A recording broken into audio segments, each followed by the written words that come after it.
بسم اللہ الرحمن الرحیم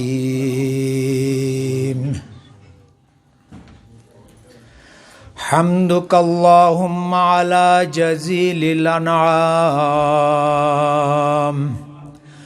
والصلاة والسلام علی محمد وآلہ الأطہار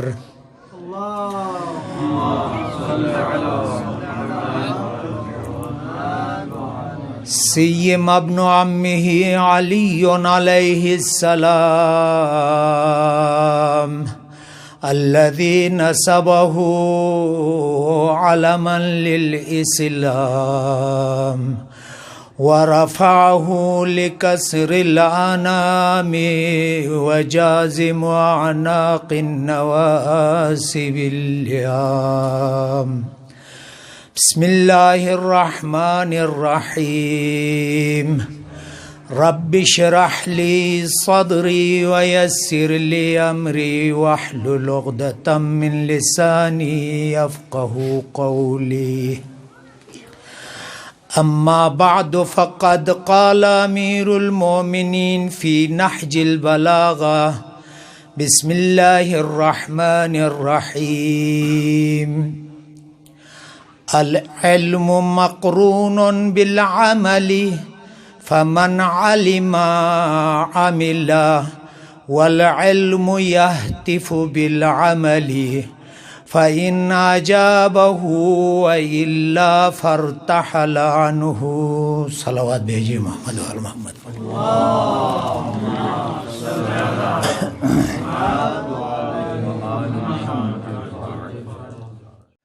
تو بانی مجلس نے حکم کیا آپ مرحوم کے ساتھ کافی زندگی گزارے ہیں، اسی لیے آپ مجلس پڑھے، مناسب نہیں سمجھا رد کرنا۔ واقعاً شیخ ذوالفقار جب ہم جعفریہ مدرسہ جعفریہ میں آئے تھے، آ کے 1-2 مہینے کے بعد میرے والد مرحوم نے فون کیا کہ آپ سن تکلیف تک پہنچے ہو، اسی لیے نماز نیت واجب نیت سے پڑھے۔ خلاصہ جو جعفریہ کا ایام ہم نے مدت گزارے ہیں وہ نوجوانی میں گزارے تھے، اور میں اور آغا ذوالفقار ایک ہی کمرے میں رہتے تھے، اور ہم مباحث بھی تھے، ہم کلاسی بھی تھے۔ واقعاً میں ابھی اس کے فوت ہونے کی وجہ سے، انتقال ہونے کی وجہ سے نہیں کہتا ہوں، بلکہ میرے لیے ایک ماڈل نمونہ تھا، الگو تھا، کیونکہ آپ کو معلوم ہے اس کے والدہ گرامی بچپنی میں ہی انتقال کر چکی تھی، اور یہ کسی اسماعیلیہ گھرانے میں کسی داعیہ کو دیے تھے، کسی عورت داعیہ اسماعیلیہ تھی، ان کے پاس بڑے ہوئے تھے۔ پھر اس کے بعد خلاصہ آغا شیخ مالک جو سمائر والے تھے دنیور میں، اس کے پاس گئے تحصیل علم کے لیے۔ پھر آپ کو معلوم ہے یتیم واقعاً وہ ہوتا ہے جو مادر ان کے امی مر جاتی ہے، وہ یتیم ہوتا ہے۔ جو ان کے والد دنیا سے چلے جاتے ہیں وہ یتیم نہیں ہوتا، کیونکہ والدہ کسی نہ کسی طریقے سے اس کو سنبھال لیتی ہے۔ تو ابھی یہ مرد جو ہوتا ہے وہ جدید الفرش کے پیچھے پڑتا ہے، اس کا عالم کچھ اور عالم ہوتا ہے۔ یتیم واقعاً ان کے باپ مرنے سے یتیم نہیں ہوتا، بلکہ ماں مر جاتی ہے تو وہ بچہ یتیم رہتا ہے۔ ہمارے ذوالفقار بھی ایسے کٹھن حالت میں، مشکلات میں، ایسے ماحول میں بڑے ہوئے، اور جو ایسے ماحول میں بڑا ہوتا ہے اس کا فکر جو والدین کے سائے میں جو بڑا ہوتا ہے ان کے فکر سے عمیق‌تر ہوتا ہے۔ آئندہ کے لیے وہ زیادہ فکر کرتا ہے، اپنے زندگی کے بارے میں وہ زیادہ فکر کرتا ہے۔ اسی لیے ذوالفقار نجمی صاحب کو بھی میں ایسا پا لیا، مباحثہ کے میں اس فکر میں ہی نہیں تھا، لیکن وہ مجھے مجبور کرتے تھے مباحثہ کے لیے۔ بعض اوقات سیکنڈ استاد کے طور پہ میں معلم پڑھا رہا تھا، اسی طرح پڑھاتے پڑھاتے سوتا تھا، وہ لڑکے چلے جاتے تھے، نیند جوانی تھی 16-17 سال میں، تو لیکن یہ بندہ تھا کہ جو ہے ہمارے لیے ایک الگو تھا۔ نماز اتنی جو ہے اہمیت اس زمانے میں نہیں دیتے تھے، لیکن یہ بندہ اس وقت بھی میں کبھی کبھی دیکھتا تھا کہ نماز شب میں مشغول ہوتا تھا۔ حتیٰ کہ الفیہ جعفریہ میں ایک رول ہے، زمانہ عہد حجر کی بات کر رہا ہوں، ابھی پتہ نہیں، کہ جو بھی الفیہ یاد کرتے ان کے لیے شیخ صاحب کی طرف سے 1000 روپے دیتے تھے۔ ہم نے ٹال مٹول کیا، اس نے اتنا زحمت کی کہ کل 1000 شعر کو حفظ کر کے 1000 روپے اس نے حاصل کیا، تو میرے اندر بھی جذبہ آیا۔ بس وہ رات کو چھت پہ جا کے یعنی شعر کو حفظ کرتے تھے، مطالعے کے منظم تھے، واقعاً میرے لیے ایک نمونہ تھا وہ۔ اور بالخصوص جس طرح امام علی علیہ السلام نہیں فرماتے ہیں کہ جو درخت نہر کے کنار میں ہوتا ہے وہ بہت نرم ہوتا ہے، ایک دم اس کا شاخ ٹوٹ جاتا ہے، لیکن جو درخت صحرا میں ہے وہ درخت اگرچہ سختیوں میں یعنی سال بھر کتنے بارشیں ہو کے اس بارش سے آبیاری ہوتی ہے، لیکن وہ درخت طوفانوں کا بھی مقابلہ کرتی ہے، سیلابوں کا بھی مقابلہ کرتی ہے، تیز ہواؤں کا بھی مقابلہ کرتی ہے۔ پس انسان بھی جو سخت شرائط میں بڑا ہوتا ہے وہ بھی مشکلات سے جو بھی مصیبتیں اس کے سامنے آئے ان کا مقابلہ کرتا ہے۔ یہ ہمارے ذوالفقار صاحب بھی ایسے تھے۔ خدا رحمت کرے آپ کے گزشتگان کو بھی، اور اس روح عالم دین شیخ کے روح کے لیے بھی ایک صلوات پڑھے۔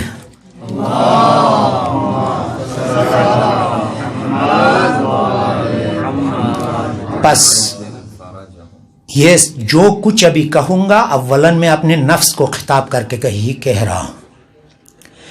امام علی علیہ السلام فرماتے ہیں نہج البلاغہ میں، العلم مقرون بالعمل، علم اور عمل ایک ساتھ ہونا چاہیے، علم اور عمل ایک ساتھ ہونا چاہیے۔ فمن علم عمل، جس نے بھی علم حاصل کیا گویا کہ اس نے عمل بھی کیا۔ والعلم یہتف بالعمل، علم دعوت دیتا ہے عمل کے لیے، یہتف بقول ایرانی حدات میزن ہے، علم دعوت دیتا ہے عمل کے لیے۔ فمن اجابہ، جواب شرط محذوف ہے، فہو المطلوب، جس نے اس علم کے دعوت کو لبیک کہا، عمل کیا، فہو المطلوب۔ وَإِلَّا، جس نے بھی علم حاصل کیا لیکن اس علم پر عمل نہیں کیا، فَارْتَحَلَ عَنْهُ، امام علی علیہ السلام فرماتے ہیں آہستہ آہستہ وہ علم جہل میں تبدیل ہوتا ہے، شک میں تبدیل ہوتا ہے۔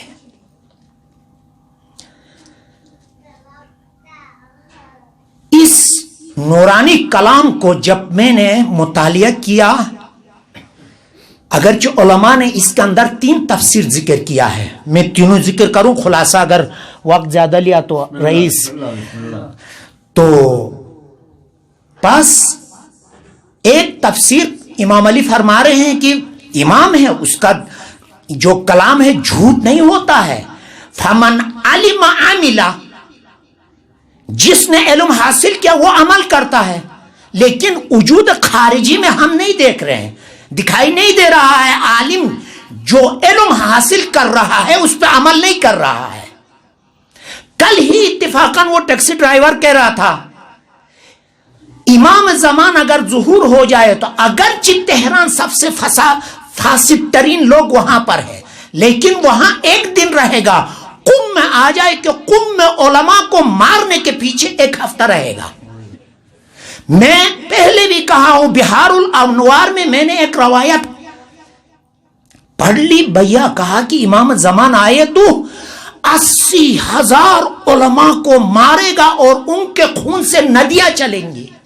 اچھا، علماء مطلق ہے تو عالم تو امام زمان جب مارے گا 80,000 علماء کو مارے گا اور ان کے خون سے ندیاں چلیں گی، تو عالم بننے کا کیا فائدہ؟ خلاصہ ایک توجیہ علامہ مجلسی نے ایک توجیہ کی، کہا کہ امام زمان جب مسجد کوفے سے اپنے امامت کا جب اعلان کر لیں گے، اس امام زمان کے خلاف سعودی عرب سے علماء جو نام نہاد ہے، جو اس علامہ مجلسی نے جو توجیہ کی ہے وہی نقل کر رہا ہوں، وہابی علماء 80,000 آئیں گے، یعنی عراق کے نزدیک وہاں ایک پہاڑ ہے، اس کا نام بھی لیا، اسی پہاڑ کے پیچھے وہ پلاننگ بنا رہے تھے کیسے حملہ کرے مسجد کوفہ پہ، امام زمانے پہ۔ اسی وقت امام جا کے وہاں 80,000 وہابی علماء کو مارے گا، مراد یہ ہے کہہ رہے تھے۔ میں علامہ مجلسی کے روح سے فدا ہو جاؤں، میں کہتا ہوں کہ شاید ان علماء سے مراد وہی ہم میں ہی ہے۔ بس امام فرماتے ہیں کہ العلم مقرون بالعمل، خبر دے رہے ہیں، جملہ یہ خبریہ ہے۔ امام علی فرما رہے ہیں علم عمل کے ساتھ ہے۔ ہم خارج میں دیکھتے ہیں علم ہے، لیکن بقول ترکھا خبری یوخت، عمل کا کوئی معنی ظاہر میں دکھائی نہیں دے رہا ہے۔ بس امام کا کلام جھوٹ ہے۔ تو یہاں پر 3 توجیحات کیے۔ ہم نے صرف میر میں پڑھا ہے جملہ خبریہ 4 جگہوں میں معنی انشائی کرتے ہیں، ترجمہ انشاء کا ترجمہ کرتے ہیں، جملہ خبریہ ہے۔ ان میں سے آغای قمبری نکاح در مقام خطبہ انکحت و زوجت پڑھتے وقت، اسی لیے جب میں کہیں نکاح کے لیے جاتا ہوں کئی بار تکرار کرتا ہوں، حتیٰ کہ طرف کو کہتا ہوں قصد انشاء کرو، کیونکہ انکحت فعل ماضی ہے، اخبار ہے، اگر قصد انشاء نہ کرے حتماً قصد کرنا چاہیے طرف، اگر نہ کرے تو یہ نکاح باطل ہے اور یہ نسل مشکل ہے۔ ایک یہ مورد مقام خطبہ، میں بقیہ موارد نہیں بتاؤں گا۔ ایک وہ مورد جو مقام تعریف میں ہو، الکلمۃ ما دل، کلمہ وہ دل فعل ماضی ہے، اخبار ہے، لیکن معنی آئندے کے، کلمہ وہ ہے کہ خبر دے دے اس چیز سے جو دلالت کرے، مقام تعریف میں۔ اور مقام دعائے خیر میں، دعائے شر میں تبت یدا اور ایدک اللہ، ان میں نہیں جاؤں گا۔ یہاں پہ ایک توجیہ یہ ہے کہ امام کے کلام کو اگرچہ جملہ یہ خبریہ ہے، پہلے والے دو بند، لیکن یہاں مقام انشاء میں ہے۔ امام علی فرماتے ہیں العلم مقرون بالعمل، یعنی مطلب یہ ہے کہ جس وقت علم حاصل کیا اسی وقت عمل کرو۔ مقام انشاء میں ہے، نہ اخبار میں، تائیں کہ خارج کے ساتھ مطابقت نہ کرے ولی۔ لیکن یہ توجیہ جو ہم کر رہے ہیں، جو بعد میں ایک جملہ ہے وَيَحْتِفُ الْعِلْمُ بِالْعَمَلِ، اس کے ساتھ یعنی سازگار نہیں رکھتا یہ توجیہ، کیونکہ وہ ایک واقعیت خارجی سے خبر دے رہا ہے، وہاں قصد انشاء نہیں کر سکتے ہیں، اسی لیے اس توجیہ کو علماء نے کہا رد کیا ہے۔ دوسرا توجیہ کیونکہ امام کے کلام کو تصحیح کرنا ہے، وگرنہ جملہ خبریہ تدبیر میں خارج نہیں ہو تو کاذبہ لازم آتا ہے. پس العلم مقرون بالعمل فمن علم عمل، دونوں بایت ہمیں توجیہ کرنا چاہیے ان بات کو. دوسری توجیہ تفسیر یہ کہہ رہے ہیں کہ علماء وہ علم مستحق اجر ہے، ثواب ہے جو باعمل ہو. یعنی خدا کے نظروں میں وہ علم اہمیت رکھتا جو عمل سے آمیختہ ہو. اس توجیہ کو بھی آخری بند کے ساتھ خلاصہ سازگاری نہیں رکھتا. اسی لیے آخری توجیہ جو علماء نے کیا ہے مورد قبول ہے.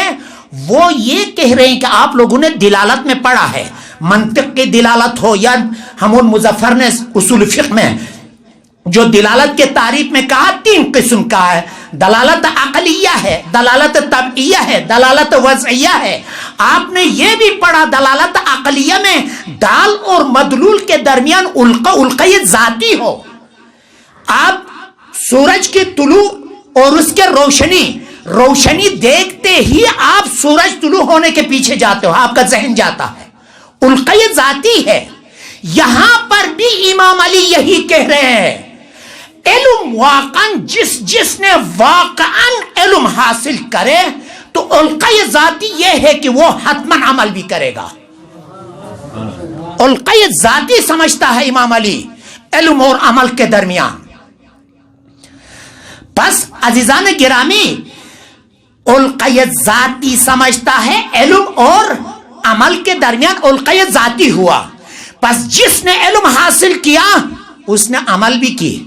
کیونکہ آغایون جب ہم لغت میں ڈکشنری مراجعہ کریں المنجد عالم کی تعریف کیا کرتے ہیں؟ کسی بھی فیلڈ میں آپ متخصص ہو اس کو کہتے ہیں عالم. عام لغت میں عالم اگر آپ دیکھیں گے تعریف یہ ہے کسی بھی علم میں، چاہے علم ڈاکٹر ہیلتھ کا ہو، چاہے کسی کا بھی ہو، روان شناس ہو، کسی بھی شعبے میں اسپیشلسٹ ہو یا کچھ علم حاصل کیا ہو اس کو کہتے ہیں عالم لغت میں.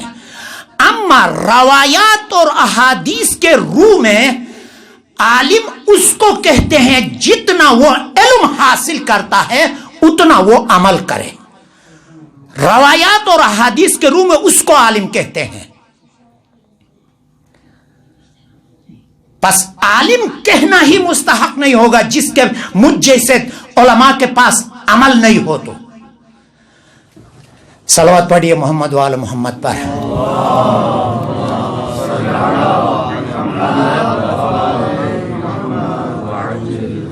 العالم من شہدت بصحت اقوالہ افعالہ.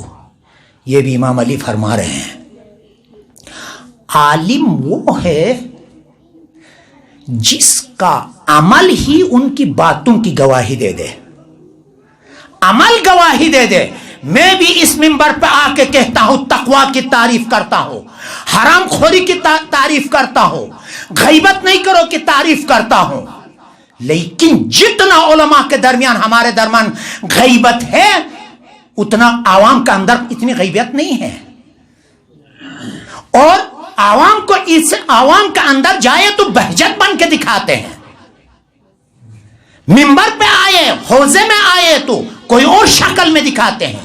یہ منافق اور خائن ہے، یہ عالم نہیں ہے. یہ روایات پیغمبر اسلام نے فرمایا وہ خائن ہے، عالم نہیں ہے جو اپنے علم پر عمل نہیں کرتا. عالم وہ ہوتا ہے کہ ان کا افعال، ان کا کردار، ان کا گفتار، ان کا چلنا بیٹھنا اٹھنا سب متوازی ہو. ان کے حرکات سے خدا یاد آ جائے. روایات کے مطابق روئے زمین پر علماء کو امنا سے تعبیر کیا ہے، امین خدا ہے یہ لوگ، مجھ جیسا کہاں؟ وہ علماء جو ان کو دیکھنے سے از اثر پی بھی مؤثر ہو، پی بھی برانا. عالم کو دیکھ کے خدا یاد آ جائے، نہیں کہ عالم کو دیکھ کے ڈالر یاد آ جائے. صلوات پڑھیے محمد وآل محمد.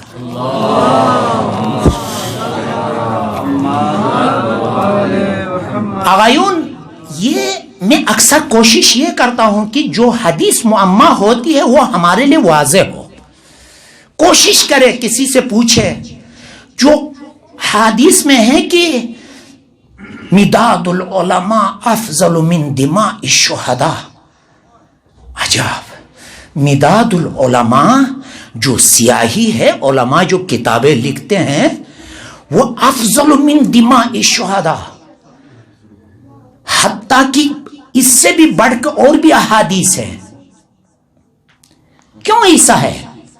حالانکہ اس نے اپنے ہتھیلی پہ جا کے سوریہ میں مدافع حرم، واقعاً وہ بھی معلوم نہیں حضرت زینب وہاں مدفون ہے یا نہیں ہے، کیونکہ 3-4 اقوال ہے. پھر بھی یہاں حضرت زینب کا ذریع ہے کہہ کے اتنے جانیں فدا کر رہے ہیں. وہاں جوانیوں کو، نوجوان لڑکے جا رہے ہیں،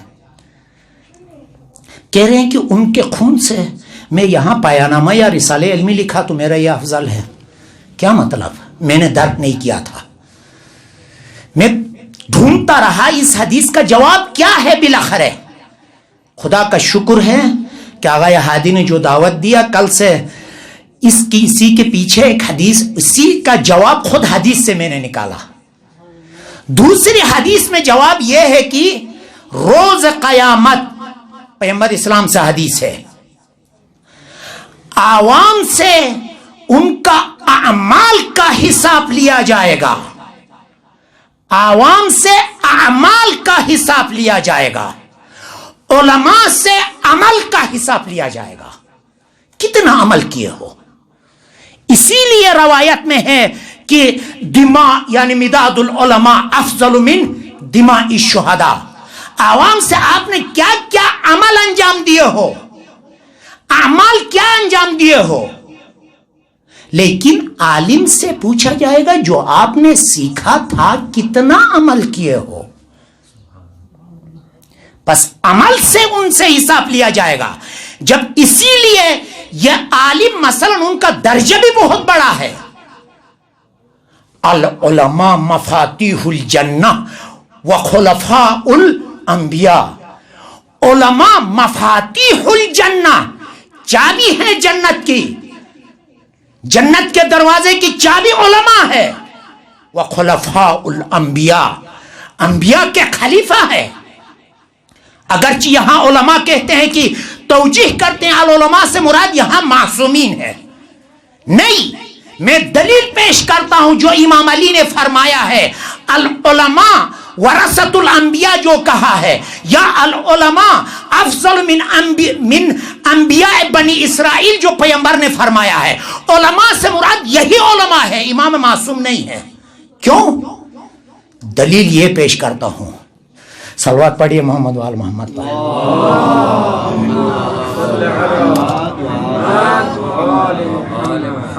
حضرت یونس علیہ السلام کے زمانے میں جب یونس پیغمبر نے تبلیغ کی، اتنے سال تبلیغ کی، کچھ جواب نہیں دیا، کوئی فائدہ نہیں ہوا،